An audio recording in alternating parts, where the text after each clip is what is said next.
The NFL stands for not for long. Set, Sharga and Armstead. Roll out, Walker still running out. Looks to the left, wide open, Thompson touchdown. Colin Thompson with the touchdown. There was nobody within 20 yards of him. What a catch off the bobble. Colin Thompson scoops it up. Lofting corner, the end zone. It is caught for the touchdown. The first NFL touch for Colin Thompson is a score.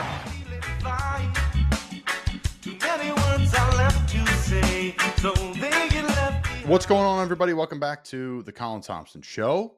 Very special guest today joining us, old friend Keenan Bailey. Keenan has an amazing story from Cardinal Gibbons High School. I believe he barely played early on in his high school career. Started hitting up the coaches that would come in and recruit the high-end players out of the Fort Lauderdale era.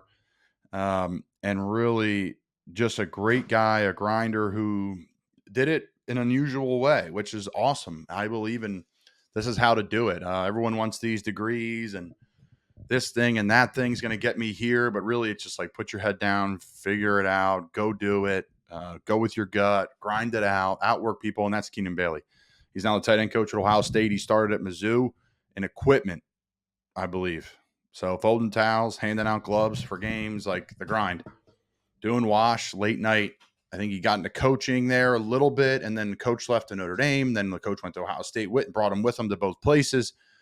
And now he is a position coach at one of the best football teams in the entire country, the Ohio State University. So great story. Hope you guys enjoy the pod. Keenan and I talk a little football stuff. Of course, we made the mistake of talking a lot before the show. So we had to relive a few things, talk about a few things over again. He's a great guy, and got to know him through a great group of friends in Florida that took great care of me during my time there. So Keenan's a great dude. I think you'll enjoy the pod. Everything we do here at Not For Long Media is brought to you by our friends over at the original Fudge Kitchen, fudgekitchens.com. They ship fudge and sweet treats across the country.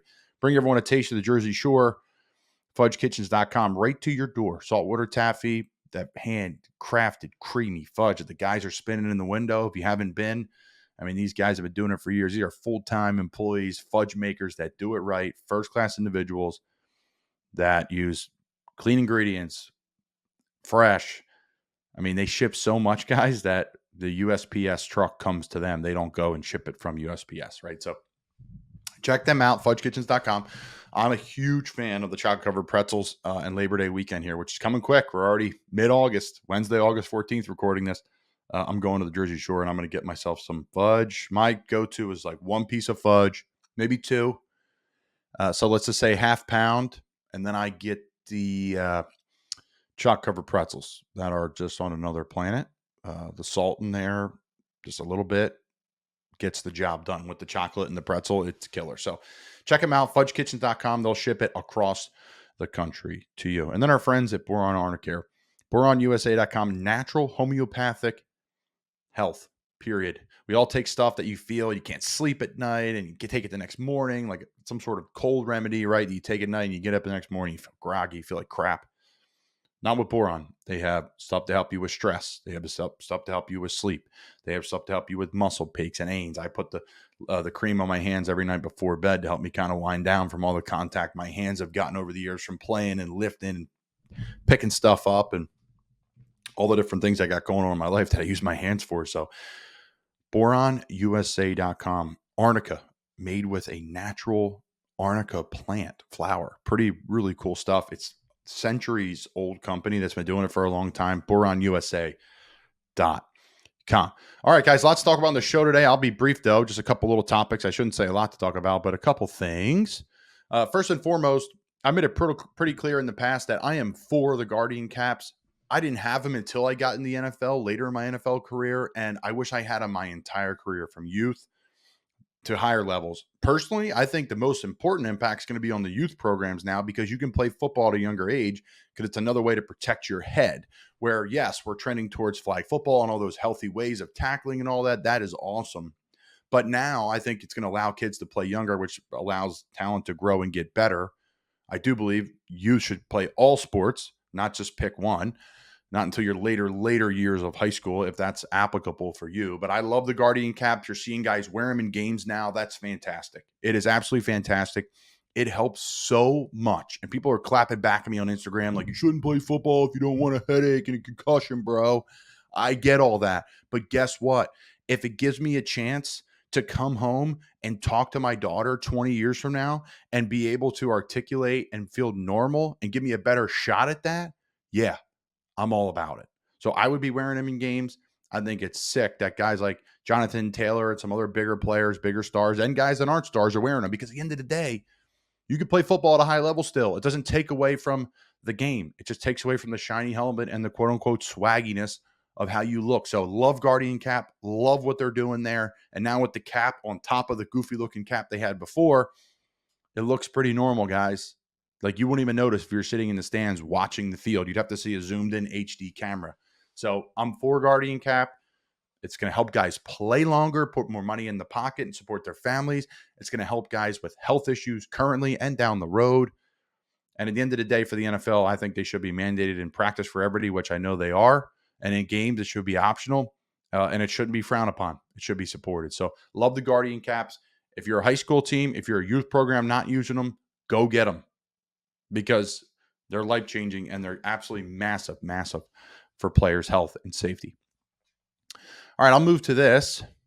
I thought, just briefly, I thought from the rookie quarterbacks, and Colin Cowherd said it best, we got everything we expected out of all of them, right? Like, Caleb Williams and J.J. McCarthy look pretty good. Penix looked pretty good. I mean, they all look good. They all looked exactly like kind of who they are and where they're at. And I feel like now there's so much tape. There's so much film. There's so much that people are analyzing these quarterbacks. Yes, of course, guys bust, but nowadays, like, there's no secrets, and you could see it. And, I think anybody in Minnesota personally is going to have success at quarterback with their weapons and their coaching staff. And I think Sam Darnold's actually a pretty good football player. A lot of people do.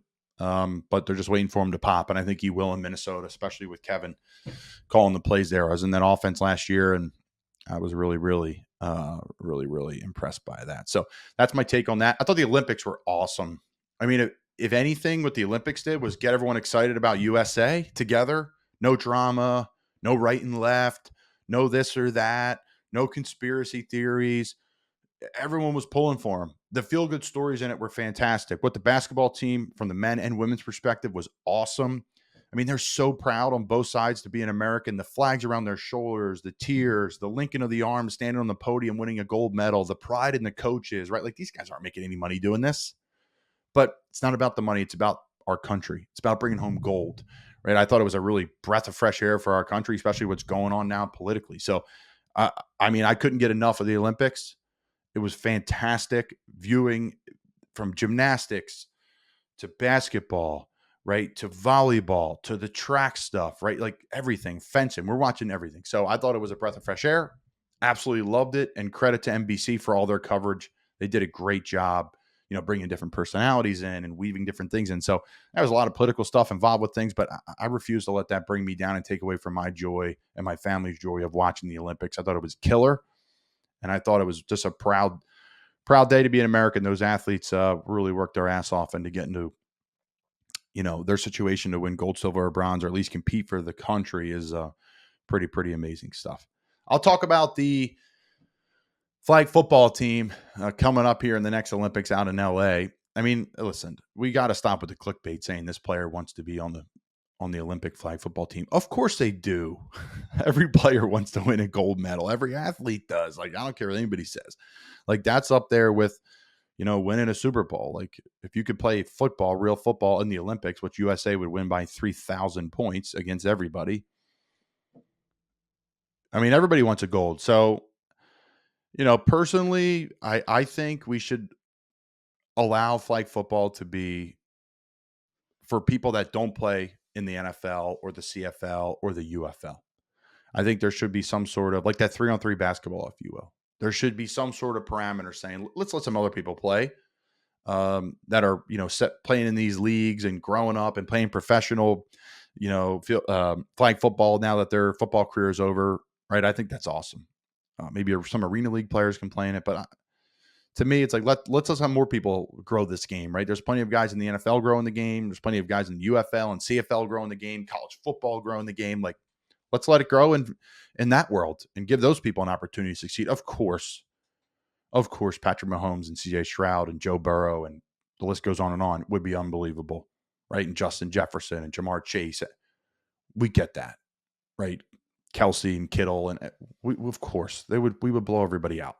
But let's give these guys who are working their asses off an opportunity on the lower, right, on a non-professional football level. They're making a couple bucks maybe playing flag football professionally, a shot at winning Olympic gold. I think that'd be really, really special. So let's see what else here. I just pulled up quickly. Commander signed Martavius Bryant, looking for some receiver depth there. Judon situation, that seems like that's settled down in New England, which is really interesting. He's a stud player, playing against him many times, very physical, very stout, annoying in the run game. Everyone sees him as a pass rusher. I'll also bring this up too. On Twitter last night, someone posted a thread of Rob Gronkowski and his top 10 games. Like, this guy's the best tight end of all time. Here's Rob's top tight end games. Like, but they were all catches. Like, do we not understand what the tight end position is about? I know over time, less and less blocking. Yeah, I'm a blocking tight end. I value it more than others, I bet. But at the end of the day, like, it's a holistic position, especially now more than ever. If you play in Miami, if you play in Minnesota, if you play for the Niners, if you play for the Jets, right? Dallas Goedert with Philly, what Ferguson does in Dallas, right? Keep going. The list goes on and on. You have to block. You have to. But we don't really know how to watch football, and we just see catches, right, in fantasy football, and I understand that. That's fine. But if you're a football person, you know who the best tight end in the NFL is right now. George Kittle. Guy's unreal. He can do everything. Stupid. Explosive, blocking, catching, catch, run, go score. Guy's a freak show. Freak. Travis Kelce, is, guys, he's on another planet as a receiver. On another planet. He's a Hall of Famer. Not even close, right? But it's like, there's two different categories, and there's like a blocking tight end, there's a receiving tight end, there's the guys that can do both, in my opinion, and they're the tops at each category, right? So Gronk, it's not even close, is the greatest tight end of all time. He blocked like a tackle. It's just stupid, throwing people out of the club. You don't just do that in the NFL. That's what you do in high school, not in the NFL. Gronk did it, especially with all those injuries, to be able to block like that. Kidding me? Guy's a freak show. Yeah, Gronk's the greatest combo of all time. I think Kittle falls in right behind him. I think the best receiving tight end of all time is Travis Kelce. Travis Kelce. Travis Kelce is the best receiving tight end of all time. But to say he's the best of all time at the position as a whole, no. I think Mercedes Lewis will go down. Josh Oliver is a great blocking tight end. There's a lot of great blocking tight ends in the league, but Ian Thomas is a great blocker. Good in the pass game too when he gets featured in it. So, yeah, tight end position's healthy as ever. Obviously, I'm biased too. So I'm going to start some Baldy breakdown stuff too, which I'm excited about. For those who know Brian Baldinger, he's breaking down film and videotaping the screen and talking about things. I'm going to start doing that a little bit too as I transition into my next phase. Hopefully try to play one more year in this league. Getting a couple calls, staying in shape for some workouts. We shall see. All right, guys, Keenan Bailey, shout out to our friends at BoironUSA.com. Natural homeopathic care to help you with anything you're dealing with, really. They have great products. BoironUSA.com, FudgeKitchens.com, shipping fudge and sweet treats across the country.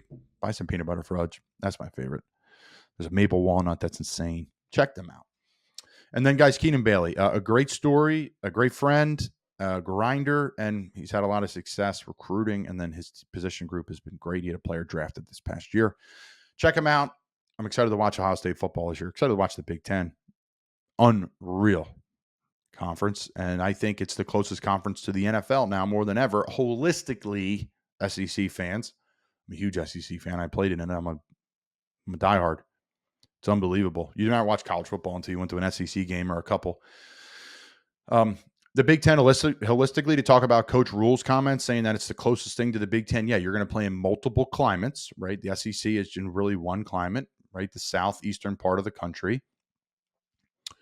The Big Ten is going to expand from the Northwest, right, to the Northeast, right, to the West Coast, right, where USC and UCLA are. You're going to have that weather. You're going to be playing in the middle part of the country in Nebraska. You're all over, right? Different time zones, how you're going to handle traveling in different time zones, west to east, east to west, temperatures. You could be playing in palm trees, and the next weekend, you could be playing in 2 feet of snow in State College. So I think that's really cool, really enticing. And then to what Keenan said on the show, what's it going to be? Like, it's Big Ten zone of smash mouth football. Like, watch Michigan last year. They just picked people up and dropped them on their back and took themselves all the way to a national title doing it with these big jumbo tight end sets and great defense and play action pass quarterback in McCarthy. I mean, they didn't even throw the ball some points at time, and that kid was a top 10 pick. So for me, I'm excited for it. I don't think Coach Rule's wrong saying that 4 teams are going to make the conference. Like Paul Feinbaum, like, come on, man. I don't think that's like make the college football playoffs. Like, probably 4 teams from the SEC are too. What are we talking about? It's 12 teams. So there's your 8, 4 and 4, and then there's 4 more that are going to get in. Probably 2 or 3 from the Big 12. I don't know, 1 from the ACC if they shine through. Clemson or Florida State. So we'll see. Maybe Duke. Shout out to the Blue Devils.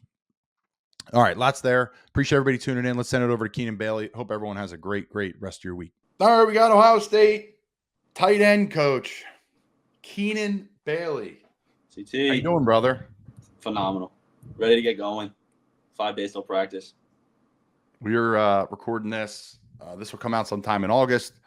Had a child, so logging a lot of podcasts when I got some time, and this fine gentleman took the time out of his busy schedule, getting install 1 and 2 and 3 ready, and getting his, outside zone, split zone tapes cut up, and the Gronk route over the middle. Are we going with the 4th on the outside set? What do we work? A different zone. You split safety. What are we doing? Don't get decapitated. Nowadays, though, you're not getting decapitated. You're just getting your knees sliced off, right? Like, what's worse? My tight end coach at the time at Florida, Derek Lewis, he's out of football now, I believe. But he said, listen, these head rules are great, but they usually miss your head and hit you in the chest. Now they're just going to take your freaking knees off. And he said that in 2012. No. And you see it all the time now. Are you seeing that with your boys? Like people just going crazy low now? No. Well, the one, my wife, Colin, outlawed hurdling because we're playing Georgia in the playoff, and my tight end Stover, when hurdled, took a hit, like you're saying, low, landed on his back, broke his back, first drive of the game, didn't have him for that playoff game. So Paige was like, new rule, no hurdling. So my guys know that.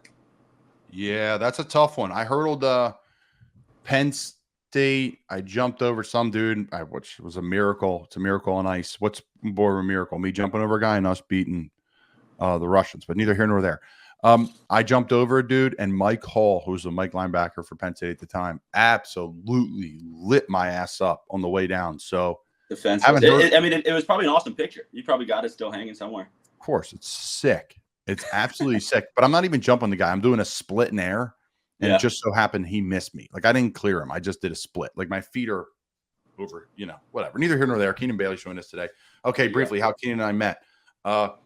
I met Keenan when he was a senior in high school, and I was a freshman in college. The legendary Will Husky and Macy Husky would say, yeah, my idiot brother and his friend are going to come up for the weekend and have a good time in high school. And we had some great times in Gainesville. Great times. Great place. Great town. Great people. Shout out to McGriff and the crew there. A really fun group of people to hang out with. I digress. Ohio State football. Ryan Day, what an awesome person. Mm-hmm. He had me completely convinced to go to Boston College, and that was the right fit for me back in 2008, 9, and 10. To call him and say, I'm going to go to University of Florida, and how nervous I was to do that. I was it was the hardest thing I've ever done, at least to that point in my life. And it was so hard. How did he take it? Was he the one that was like, listen, man, I get it. I'm proud of you. I'm rooting for you. Or was it like, was there one final pitch? I heard Urban was like that with Anzalone. Really? He destroyed him for decommitting to Ohio State and then commit to Notre Dame. And then he ended up, I take some credit for this, flipping to Florida. Anzalone, neither here nor there. But, how do you think Ryan was? He was tremendous. I wouldn't have brought it up. He was like, dude, you picked the right place. No I was way. at Florida. I was a GA down there. You made the right choice. Yes. Would I want you at BC? Would we develop you? Would you have a great time here? Would we win football games with you here and us in the home? Sure, yes. Is that a perfect fit for you? The city? BC's awesome. Boston's a great town. But Florida was right. He was like, you dude, that's a hard one because I've gotten those calls, which, by the way, I don't know if any recruits are listening, but like, that's the way to do it too. It's like you're messing with people's livelihoods. Like, call them, tell them where you're going. Like, I don't like the whole, you'll find out on my Instagram. What's your response? What I mean? How do you take that? Like, that's tough, man. You've been spending hours away from family on the road, all the recruiting weekends, resources. Well, and usually, like you just said, you put so much into it. So when a kid calls and says you're going somewhere else, I don't think I've ever surrendered right there. Like I tell him, listen, if that's where you end up, I'm always gonna be a fan. But I'm not going anywhere. And usually I just keep recruiting them. That's the one. So I've got a kid committed right now, but he called me and did that. Then I ended up flipping him because I just stayed persistent. Because you put too much on the front end to just surrender. Be like, all right, have fun. What's the sales pitch to play tight end at Ohio State? What's the elevator pitch that I'm sure you said 3,000 times to play for you and then play for Ohio State? Yeah. The only thing, because like you just said, everyone's gonna have nice facilities and uniforms and all that stuff. Like because we're recruit against Georgia's and Bama's and whoever the best programs are. Which side note, I don't like when I hear like, oh, it must be easy to recruit for Ohio State. No, you're in the big leagues. Yeah. So the thing that I say differentiates wherever you go, I think, is relationships and development. Period. Those are the only two. Because at the end of the day, your coach, it's got to be more than just a guy blowing a whistle. You've got to, off the field, you got to know the guy has your back. And then development. He's got to show you, not just tell you that I'm going to develop you into an NFL tight end. And part of that, like development, look who we get to play against at practice. Not in the games. Like, God forbid you go somewhere else, like, and you're a dude, you're beating up on a kid at practice, then you go on Saturday and play the Buckeyes, and you're like, holy, this is different. Our Tuesdays are way harder than our Saturdays. And that's not hyperbole. Like, literally, we have practice on this upcoming Wednesday. We report. Whoever's playing tight end for him, he's got to block. Our two DNs could have went to the NFL, Jack and JT. Both are going to be top round guys. So first and second down, Colin, they got to block NFL DNs. And then third down, you got Caleb Downs covering them. So it's like you're going to play against the best here. No doubt. Yeah, I went through that at Florida, of course. I'm sure. As a player with Ronald Powell, RIP. Crazy. Yeah. Dante Fowler, Jonathan Bullard. I mean, guys just trying to rip your face off every play. Lorente McRae, John Bostic, Jelani Jenkins, Free Floyd, Dominic. I mean, that was my first 2 years there. It was, oh my God. And then the backups were a problem too. But really, when I got to Temple and when I was really playing, and then I go play these teams in the American, and we playing, like, no disrespect to any of them, but the guys that weren't ready for that heat. Like they're playing that their team runs a spread, like a UCF or a USF, and we struggled against those teams because the mobile quarterback always killed us. Well, mobile quarterbacks kill everybody, but I would just go out swinging and just be relentless on these guys. And then in practice, like we had 30 guys that played in the NFL over my stretch. So we had Hassan Reddick. We had 3 guys that torn up the CFL. A bunch of guys that played in the NFL at DN, Sharif Finch. Praise. Now, they weren't big time guys like your guys that are higher picks, but that's, to me, the number one place where I think when you get older as a player, you walk out and you need to be completely fearless, and not fearless like I'm tough, but fearless like literally like I'm just going to walk out there and do what I normally do because I do it every day in practice, and you guys can create that and simulate that every day. Yeah, you got to find the confidence in that, like you're saying. And I try to remind my guys on Saturday because everyone's human. Like, you get amped up pregame, you get those butterflies. It's like, guys, I tell them all the time, like, just be us. Like, be what we were on Tuesday. Because whoever we're playing until we get to the end of the season, there's some matchup games that talent equates, but just trust your training. Yeah, no doubt about that. Let's talk about your guy last year, Kate Stover. I mean, what a perfect place he got drafted. I mean, what a nice little landing spot. 4th round, got some money. Sure. No state income tax in Houston. He's playing with his old quarterback and CJ Stroud. Playing with his old quarterback. You go in, you have immediate friends with that. That's another perk of Ohio State. When you go into the NFL, you're playing with guys that you played with. No doubt. Right? Yeah, he's like, he texted me. Or coach. Some of your coaches coach at Ohio State. No, you're That's right. a big deal. He's got Jeff Okuda is another. He was a first-round corner for us. He's there, and it's like we got so many guys there. No, but you're right. What a perfect fit. Perfect fit. He's going to play in that offense. He's a farmer. So like so I mean, he's raised around, like, literally, like, they have beef growing up. Like, that's what he's going to love the Houston rodeo. Oh my God. That is a bucket list thing for anybody listening. I went this past year. We were happened to be in town visiting my in-laws. They live in Houston. I'm like, I want to go to this rodeo. What the hell is this? What a blast. I was like, it was nonstop entertainment, great time. But I'm happy with the offense he's going into. Yeah. because it's going to fit him well, and he played in a lot of that Ohio State. Let's transition to the offensive stuff here. We're going to be brief, and another 10 minutes. I'm going to get you out of here, Coach. I know you got to be there to, act like you're doing stuff around the building, going to get nutrition, going maybe for a sweat. Are you a guy that gets up in the morning or for a workout, or are you just like all dad mode right now? I am. Coach Mick and I, your guy, we're always in there in the morning. And then we had a team run this morning, but since it's the last one before OTAs, it was more those tempos, just trying to get the yardage up. And I always kind of gauge it. What did you say? Tempos are fantastic. Save my career. No, I know. So I don't condition any other way now. I'm the coach. I'm going to tell myself what kind of gauges it, right? Once I hear that we're doing tempos, I'll jump in with the guys. So if we're doing like 53s, I'm good. We start doing some crazy stuff, then I'm encouraging. But I hear tempos. Come on. It's great, dude. It's all I condition now. I don't do any of the crazy shit anymore. No. I just like sprint and then do tempos and I'm out. Let's talk about Chip Kelly. I talked about him on my show, let's say July 24th, about I'm sitting down and I'm watching him and I'm reading the articles, how he's so excited to be all ball. And I don't know how much he's recruiting like he used to, right? He's definitely not as much as he was at UCLA.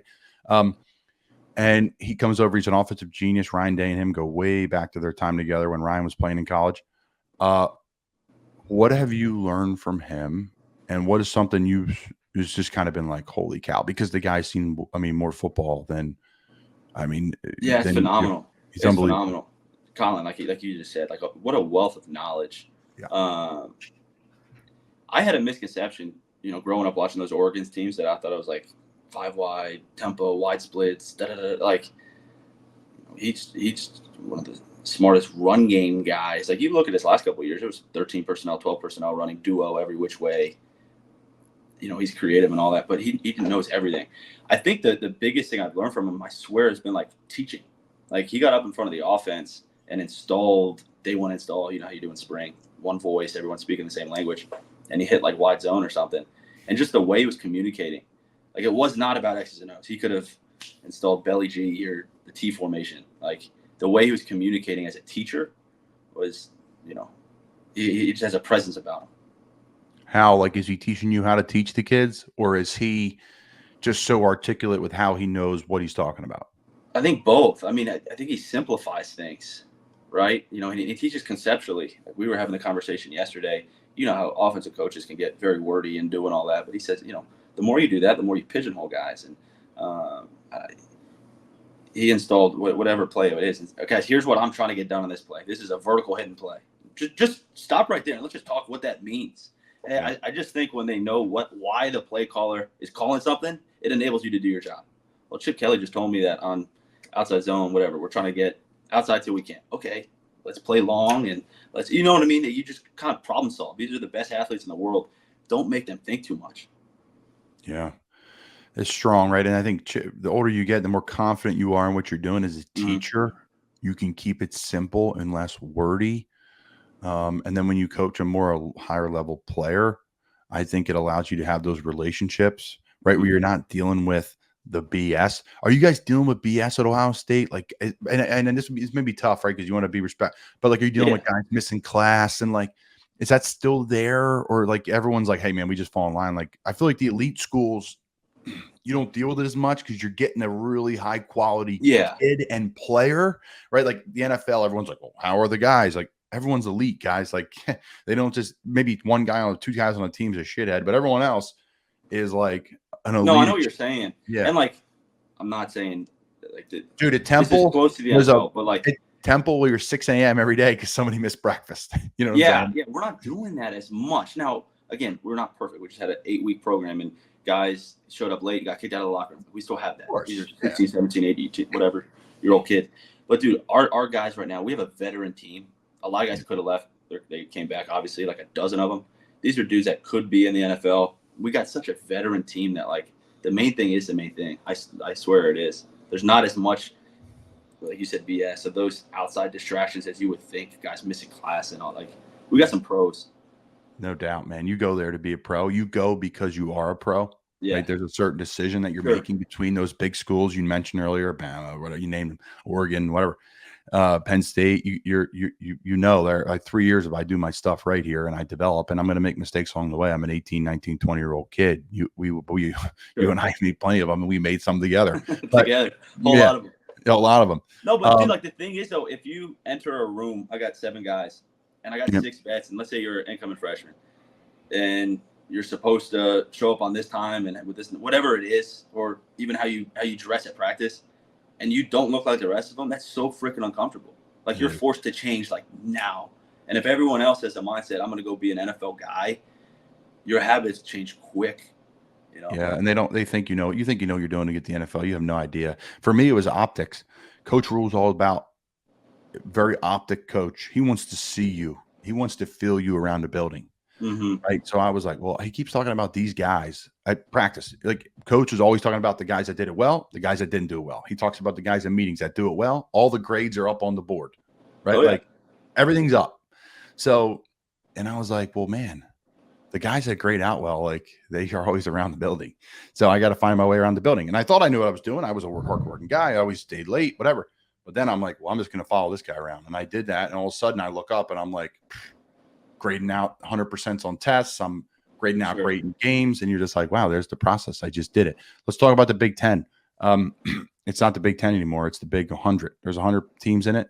It's across the country. It goes from freaking Rutgers to UCLA to freaking Oregon. So cool. I love it. And Coach Rule just came out and said, this is the closest thing to the NFL. People are butthurt about it, but really, if you're really smart and articulate human being, what he's saying is you got to go east to west, west to east. You got to get with your sports science department and figure out, hey, listen, how do we handle playing UCLA on the road? And then we got to come back to, Buckeye land. And then we got to get on a flight and go back to Oregon all within a week. How do we handle that logistically? Right. That's and even temperatures. Didn't he say that at the Big Yeah, Ten? he said temperatures. Like playing in heat, and then the next it could be freezing. That's a great point. I just saw the clip, and I'm an idiot, right? Because that's how everybody else sees, and they judge off that. But I should have watched the whole thing, and I will. I want to watch him on McAfee too.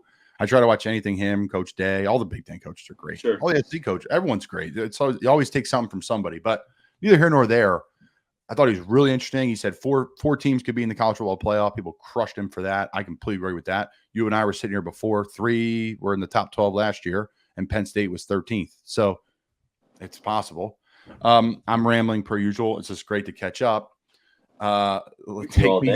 Take me. I know we got to touch on Mom's Kitchen here at the end, but in Fort Lauderdale. Let's talk about the Big Ten and your thoughts on expansion, the different teams, some cool things that you're learning, maybe something that people don't know, like that's not too private, like about what's travel and how you guys are meeting and the things you're discussing and. Right, you guys are huge university and program, so I'm interested to see how you guys are going to handle things in the Big Ten.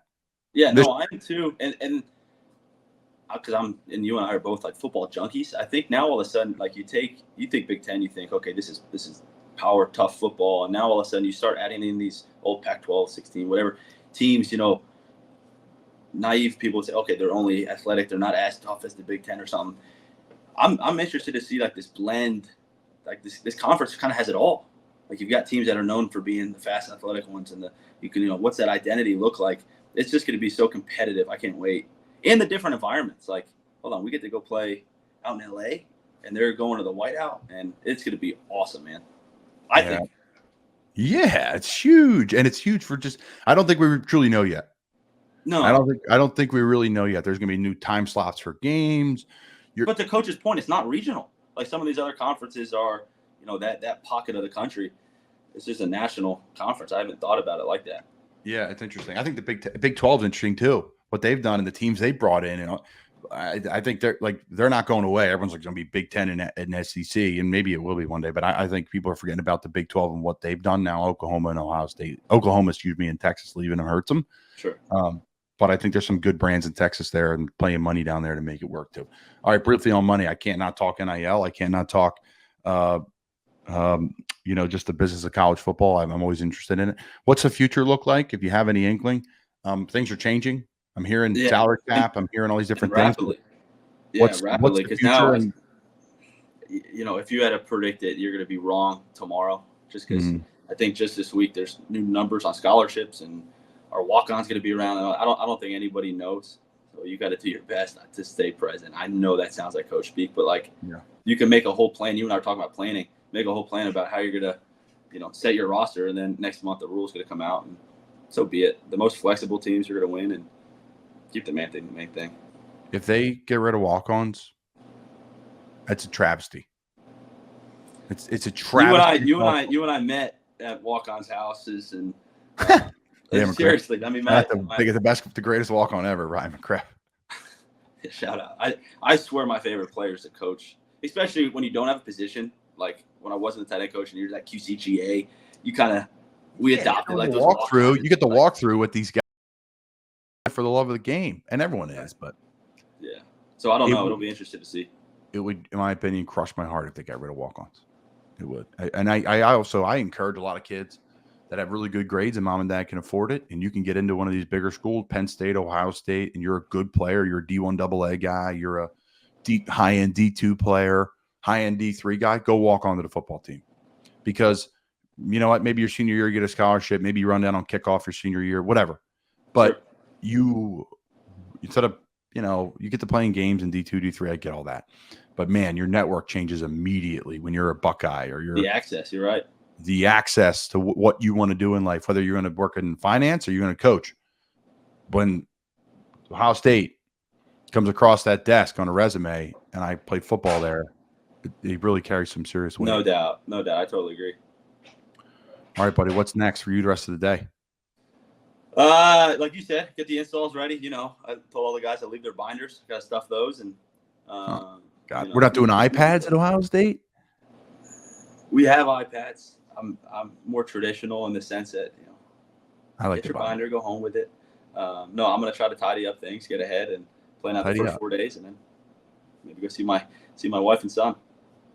Favorite places to eat and hang out. I'm not going. You wanted to bait me with Lauderdale. You hit the elbow room.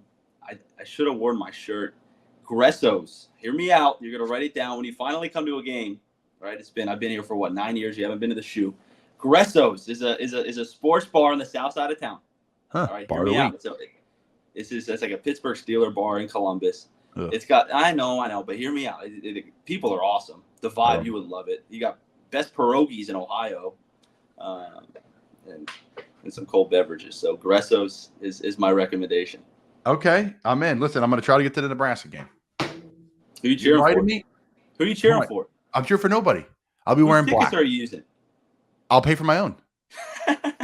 Here's what I want. I just want a sideline pass. I'm going to hug everyone from Nebraska. I'm going to see you, Ryan Day, chop it up. And then I'm going to walk out and go watch it at a bar, probably down the street. That's Coach, the way to good go. luck this year, buddy. I'm going to hold you to that, brother. Cheers, man.